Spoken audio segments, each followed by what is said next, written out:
And word with आजी। इस video में हम लोग देखने वाले हैं क्लास 12 समाजशास्त्र का जो आपका चैप्टर 4 है, सामाजिक असमानताएं और बहिष्कार के स्वरूप, उसके मोस्ट इंपॉर्टेंट दीर्घ उत्तरीय प्रश्नोत्तर। तो इससे पहले के जो चैप्टर्स हैं वो हम लोग कवर कर चुके हैं और इसके पहले के क्वेश्चन के लघु उत्तरीय क्वेश्चन और अति लघु उत्तरीय जो क्वेश्चंस हैं वो सारे के सारे हम लोग देख चुके हैं। वो वीडियो नहीं देखी तो आप प्लेलिस्ट में जाके देख सकते हैं। तो ये वीडियो बहुत इंपॉर्टेंट होने वाली है, एंड तक देखिएगा। तो चलिए स्टार्ट करते हैं। तो यहाँ पे जो हम लोग का फर्स्ट क्वेश्चन है वो है, जातीय विषमता को दूर करने के लिए अपनाई जाने वाली कुछ नीतियों का वर्णन कीजिए। बल्कि जो जातीय विषमता होती है, जाति के आधार पर जो विषमताएं देखी जाती है, उनको दूर करने के लिए जो नीतियाँ अपनाई गई हैं उनका हमें वर्णन करना है। तो चलिए स्टार्ट करते हैं। तो जातीय विषमता को दूर करने के लिए केंद्रीय राज्य सरकारें निम्न कार्यक्रम पर जोर दे रही हैं। बल्कि सरकार के द्वारा बहुत सारी नीतियाँ अपनाई गई हैं। जैसे पहला है भूमि वितरण कार्यक्रम, दूसरा है कृषि उन्नति के लिए विशेष आर्थिक मदद, छोटे उद्योग धंधों के विकास के लिए आर्थिक मदद, आवास योजनाओं का कार्यक्रम, विभिन्न प्रदेशीय सरकारें हरिजनों की बस्तियों में सुधार के लिए प्रतिवर्ष लाखों रुपए व्यय कर रही हैं, नए उद्योग धंधों की स्थापना के लिए ब्याज मुक्त ऋण। तो ये सारे बहुत मोस्ट इम्पॉर्टेंट वो लोग ने नीतियाँ चलाई हैं ताकि जो मतलब कि जातीय विषमताएं हैं उसको दूर किया जा सके। जो नीची जाति वाले मतलब कि जो निम्न कास्ट वाले लोग हैं उनको भी अपना व्यापार करने और अपना विकास करने में सहायता मिले। उपयुक्त कार्यक्रम के अलावा 20 सूत्रीय आर्थिक कार्यक्रम के अंतर्गत दलित लोगों को आवास, सामाजिक न्याय, रोजगार इत्यादि की विशेष सुविधाएं उपलब्ध कराई जा रही हैं। तो ये था हमारा फर्स्ट क्वेश्चन। आई होप समझ में आ गया होगा आपको। चलते हैं मैं सेकंड क्वेश्चन पे। जो हमारा सेकंड क्वेश्चन है वो है, अन्य पिछड़े वर्ग दलित या अनुसूचित जातियों से कैसे भिन्न होते हैं। मतलब कि जो ये अन्य पिछड़े वर्ग होते हैं वो दलित और अनुसूचित जातियों से कैसे भिन्न होते हैं। मतलब अन्य पिछड़े वर्ग अलग होते हैं और दलित या फिर अनुसूचित जो जातियाँ होती हैं वो अलग होती हैं। तो ये कैसे एक दूसरे से भिन्न है, हमें यही बताना है। तो समाज में सभी कमज़ोर समूहों का वर्णन करने के लिए पिछड़े वर्ग का प्रयोग किया जाता है। बल्कि समाज में जो कमज़ोर समूह होते हैं तो उनका जब वर्णन करना होता है, उनके बारे में बताना है, तो वहाँ पर हम लोग पिछड़ा वर्ग का यूज़ करते हैं। अन्य पिछड़े वर्ग में गैर छूत, निम्न अथवा मध्यम वर्ग की जाति आती हैं। मतलब कि जो पिछड़ा वर्ग होता है वहाँ पे से कि जो मध्यम जातियाँ होती हैं और जो गैर अछूत होते हैं वो लोग आते हैं। जो पारंपरिक व्यवसायों जैसे कृषि, पशुपालन, हस्तकला, शिल्प व पेशेगत सेवाओं में लगी हुई होती हैं। ये वर्ग हरिजनों के ऊपर व ब्राह्मण वर्ग के नीचे आते हैं।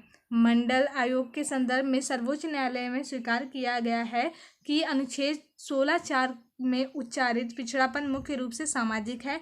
भारत में पिछड़ापन व्यक्तियों की ही नहीं अपितु समुदायों की विशेषता है जो अपनी प्रकृति के अनुसार स्वयं ही लगातार होता रहता है।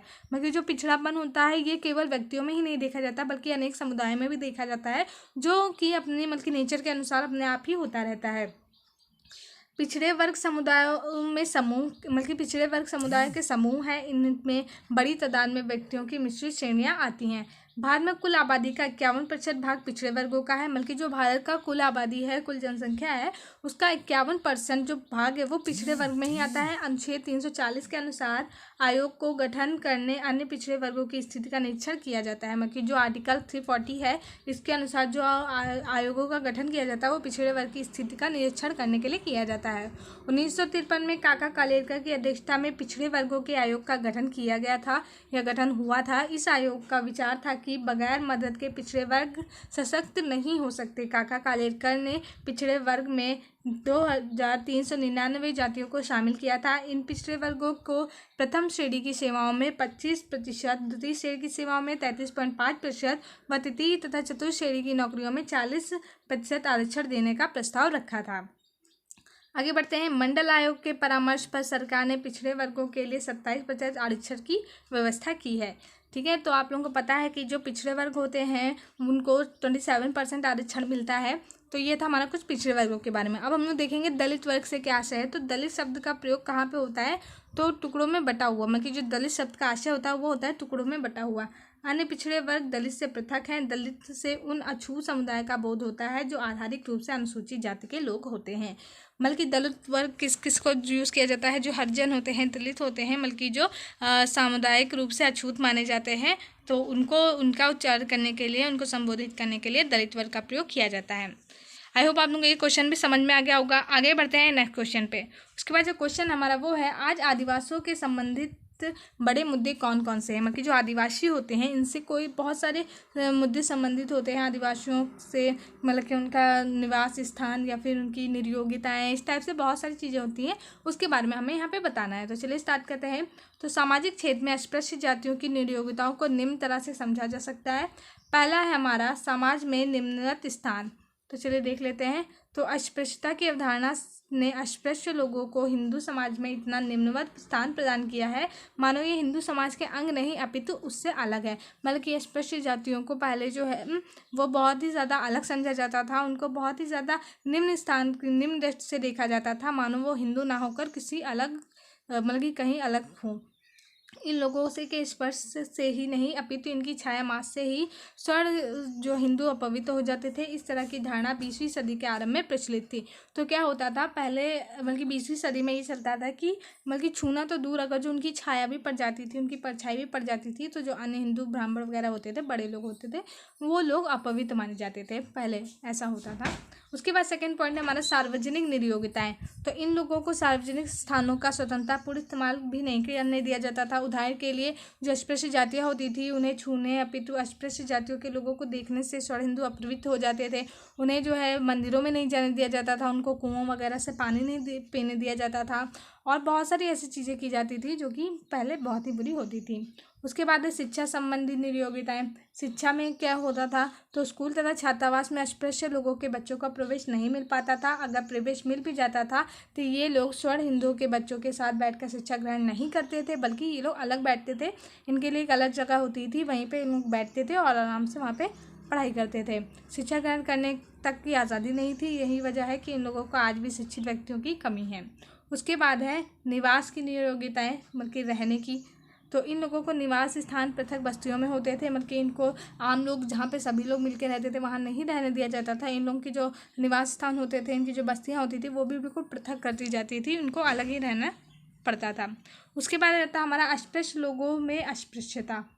ये क्या है, यह बड़ी अनोखी बात थी कि अस्पृश्य लोगों में भी परस्पर अस्पृश्यता की भावना पाई जाती थी।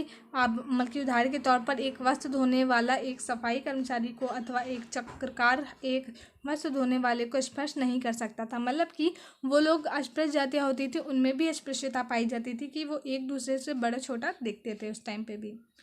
आगे देखते हैं। उसके बाद है हमारी राजनीतिक निर्योग्यताएं। तो इसमें क्या होता था, अनुसूचित जाति के लोगों को देश के शासन में भाग लेने का कोई अधिकार हासिल नहीं था।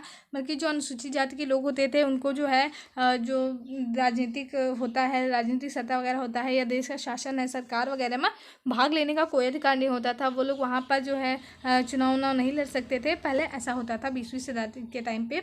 वो राज्य की तरफ से इन्हें जो न्याय प्राप्त था वह भी भेदभाव की भावना पर आधारित था। यह कहना उपयुक्त रहेगा कि किसी ज़माने में इन लोगों को सामान्य नागरिक के अधिकार भी प्रदान नहीं थी, परंतु अब ऐसा नहीं है। तो पहले ऐसा होता था कि इन लोगों को बहुत सारे लोगों के साथ भेदभाव होते थे। इनको मतलब कि ना स्थान था इनका रहने के लिए अच्छे से, ना शिक्षा की सुविधाएं थी, ना ही राजनीति में इनका कोई स्थान था।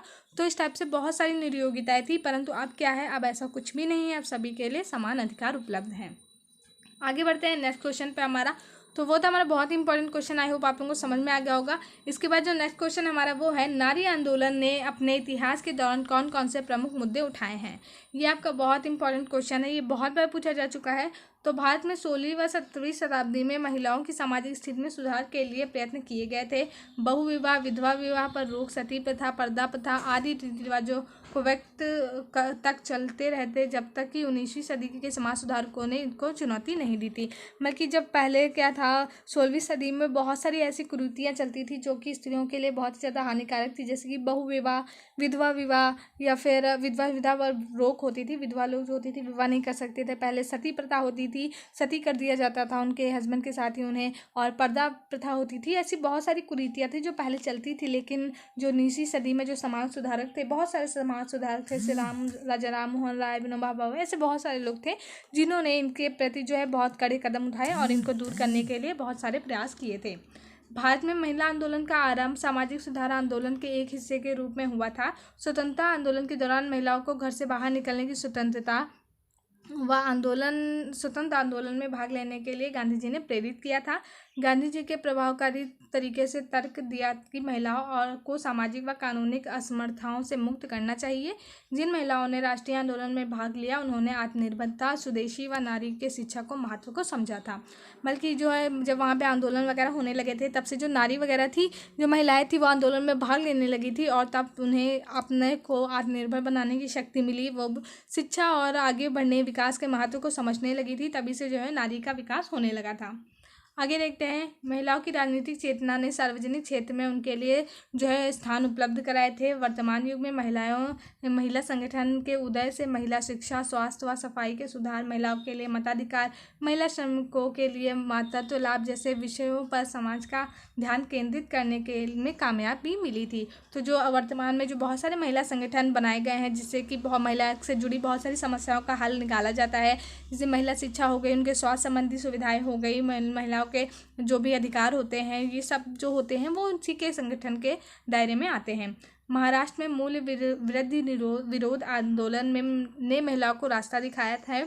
महिलाओं की स्थिति में संबंधित रिपोर्ट में स्त्री पुरुष अनुपात, जीवन प्रत्याशा, साक्षरता व जीवन में मिलने वाले अवसरों में निहित लिंग असमानताओं जैसे प्रश्नों को उठाया गया। महिलाओं संगठनों में महिला हिंसा, बलात्कार, दहेज प्रथा, घरेलू हिंसा आदि कई विषयों को उठाया गया। तो जो महिला संगठन है इसमें बहुत सारे महिलाओं के जो महिलाओं पर अत्याचार होते थे ऐसे विषयों को उठाया गया। जैसे हिंसा हो गई महिलाओं के प्रति, जो घरेलू हिंसा होती थी या कोई भी हिंसा होती थी, या बलात्कार हो गया, दहेज प्रथा हो गई, या ये सब जितनी भी कुरीतियाँ थी उनको मुद्दा बनाया गया था।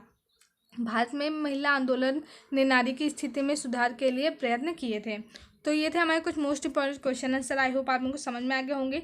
सामाजिक असमानता और बहिष्कार के स्वरूप के हम लोगों ने बहुत ही सारे क्वेश्चन देखे हैं। अगर जो आप सारे के सारे वीडियो देख लेते हैं हमारे इस चैप्टर के, तो आपका ये चैप्टर पूरा का पूरा क्लियर हो जाएगा और इससे बाहर कुछ भी नहीं आपका आने वाला है। तो अगर जो वीडियो अच्छी लगी तो प्लीज़ से लाइक कर दीजिएगा और आगे के चैप्टर्स के लिए चैनल को सब्सक्राइब भी कर दीजिएगा, बेल आइकन भी प्रेस कर दीजिएगा। तो चलिए मिलते हैं हमारे नेक्स्ट वीडियो में। Thank you.